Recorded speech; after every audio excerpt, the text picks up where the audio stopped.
तुम्हें पता है गले में स्टेथोस्कोप और सफेद कोट पहने एक इंसान जिसे हम डॉक्टर के नाम से जानते हैं, उसे भगवान का दर्जा क्यों दिया जाता है? क्योंकि वो बिना जात धर्म देखे हर वक्त लोगों की जान बचाने के लिए तैयार रहता है। वो अपनी जिम्मेदारी को अच्छे से समझता है। वो जानता है कि अगर उसने ऑपरेशन थिएटर से बाहर आकर सॉरी बोल दिया तो समझो खेल खत्म।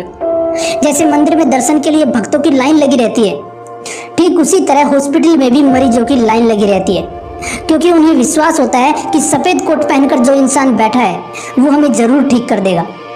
और यही विश्वास, यही जिम्मेदारी एक डॉक्टर को भगवान का दर्जा देती है। अब जरा सोचो कि तुम जिस नीट एग्जाम की तैयारी कर रहे हो, अगर तुम इस एग्जाम में फाइट करते हो तो तुम ना सिर्फ एक डॉक्टर बनने के लिए तैयार होंगे, बल्कि तुम उन लोगों में शामिल हो जाओगे जिन्हें भगवान का दर्जा दिया जाएगा। और भगवान का दर्जा ऐसे ही थोड़ी मिल जाएगा यार, मेहनत तो तुम्हें ही करनी पड़ेगी। एक पत्थर को मंदिर में सजाने से पहले उसे अच्छे से तराशा जाता है, तब जाकर उस पत्थर को मंदिर में भगवान की तरह पूजा जाता है। अगर तुम्हें डॉक्टर बनना है तो तुम्हें भी खुद को तराशने की हद से गुजरना पड़ेगा। तुम्हारी तरह ही लाखों स्टूडेंट्स नीट की एग्जाम देने वाले हैं, यही सपना लेकर कि वो भी डॉक्टर बनेंगे, लेकिन सिर्फ कुछ परसेंट स्टूडेंट्स का ही सिलेक्शन हो पाएगा। अगर तुम्हें उन कुछ परसेंट स्टूडेंट्स में शामिल होना है तो तुम्हें भी उनके जितनी मेहनत करनी पड़ेगी। एक डॉक्टर के पास जब कोई इमरजेंसी केस आता है तो वो उस केस को तब तक नहीं छोड़ता जब तक उस केस को सोल्व नहीं कर देता, फिर चाहे उसे ऑपरेशन में 2 घंटे लगे, 5 घंटे या फिर 10 घंटे। अरे हाँ, तुम भी तो डॉक्टर बनना चाहते हो ना, तो फिर एक काम करो, बस इतना समझ लो कि अब तुम्हारी लाइफ में एक इमरजेंसी आ चुकी है और आज से तुम्हें एक डॉक्टर की तरह सोचना है। तुम्हें नीट नाम के इस केस को सोल्व करना है। समझो तुम एक ऑपरेशन थिएटर में हो और तुम्हें इस ऑपरेशन को सक्सेसफुल बनाना है, फिर चाहे उसके लिए तुम्हें रोज 8 घंटे पढ़ना पड़े या फिर 16 घंटे। यार ये नीट की एंट्रेंस एग्जाम तो सिर्फ एक बहाना है ये देखने का कि आपके अंदर डॉक्टर बनने की काबिलियत है भी या नहीं। तो फिर दिखा दो ना कि तुम भी एक डॉक्टर बनने की काबिल हो। नीट का ये छोटा सा एग्जाम तुम भी क्लियर कर सकते हो। और अगर तुम्हें लगता है कि तुमसे इतनी मेहनत नहीं होगी तो फिर छोड़ो ना यार, क्यों देखते हो डॉक्टर बनने का सपना? तुम्हें पता होना चाहिए कि डॉक्टर बनने का असली खेल तो एंट्रेंस एग्जाम क्लियर करने के बाद शुरू होता है, और मेहनत तो वहाँ भी करनी पड़ती है। बिना मेहनत के तुम डॉक्टर नहीं बन सकते।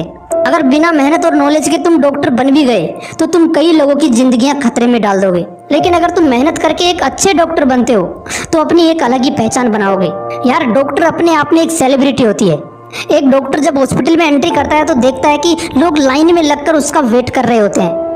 डॉक्टर वो पावर होती है जिसके सामने बड़े से बड़ा आदमी भी हाथ जोड़े नजर आता है। अगर एक डॉक्टर की लाइफ तुम्हें जीनी है तो अभी से एक डॉक्टर की तरह सोचना पड़ेगा, उसकी तरह मेहनत करनी पड़ेगी। अगर तुम मेहनत नहीं करोगे तो कोई और स्टूडेंट होगा जो तुमसे ज्यादा मार्क्स लाएगा और तुम्हारी जगह सिलेक्शन ले जाएगा। यार एग्जाम बलिदान मांगती है, तुम्हारी नींदों का, तुम्हारे आराम का, और इतना तो तुम्हें करना ही पड़ेगा। अगर तुम ये सोचकर एग्जाम से डर रहे हो कि सिलेक्शन नहीं हुआ तो क्या होगा, तो फिर डॉक्टर कैसे बनोगे यार? क्योंकि जब एक डॉक्टर ऑपरेशन थिएटर में ऑपरेशन करने के लिए घुसता है तो वो एग्जाम उसके लिए किसी की जिंदगी और मौत डिसाइड करती है। उसके बावजूद वो बिना डरे अपना 100% देता है और 99.99% केसेज में ऑपरेशन को सक्सेसफुल बनाता है। अगर देखा जाए तो उसके सामने तुम्हारी एग्जाम कुछ भी नहीं है, फिर तुम क्यों इस छोटी सी एग्जाम से डर रहे हो? तुम्हें डॉक्टर बनना है तो डॉक्टर की तरह ही सोचो, बिना डरे एग्जाम की तैयारी करो और अपना 100% देने की कोशिश करो। फालतू के कामों में टाइम खराब करना बंद करो यार। तुम्हारी आंखें तब तक पढ़नी चाहिए जब तक आंखों से पानी आना स्टार्ट ना हो जाए, क्योंकि तुम्हें उन स्टूडेंट्स में शामिल होना है जिनका नीट में सिलेक्शन होने वाला है। सबके सो जाने के बाद जो आंखें रात को जाग कर पढ़ती है ना, सिलेक्शन वही लेकर जाती हैं। ये वो आंखें होती हैं जिन्हें सुबह की अलार्म नहीं बल्कि एग्जाम की टेंशन जगाती है। और ये स्टूडेंट्स किसी अलग दुनिया से नहीं आते, ये भी तुम्हारी तरह ही होते हैं। डॉक्टर बनना उनका सपना होता है, उनको जिद होती है गले में स्टेथोस्कोप और सफेद कोट पहनने की, इसलिए रोज आंखों में जलन होने के बाद भी वो पढ़ते हैं। अब तुम्हें कितनी मेहनत करनी है ये तुम्हें खुद को सोचना है। सपने तुम्हारे हैं तो मेहनत भी तुम्हें ही करनी पड़ेगी यार, और तुम कर सकते हो। इसलिए ज्यादा सोचो मत और आज ही से शुरू कर दो अपना 100% देना, फिर देखना एक दिन जरूर तुम्हारे नाम के आगे भी डॉक्टर लगेगा। अगर वीडियो अच्छा लगा तो इसे लाइक जरूर करना और अपने उन दोस्तों के साथ जरूर शेयर करना जो नीट की तैयारी कर रहे हैं। और हाँ, अगर आपने इस मोटिवेशनल विंग्स को अभी तक सब्सक्राइब नहीं किया है तो इसे जरूर सब्सक्राइब कर लेना, क्योंकि यहाँ पर मैं आपके लिए ऐसे ही मोटिवेशनल वीडियोस लाता रहता हूँ। मिलते हैं नेक्स्ट वीडियो में एक नए मोटिवेशन के साथ। जय हिंद, जय भारत।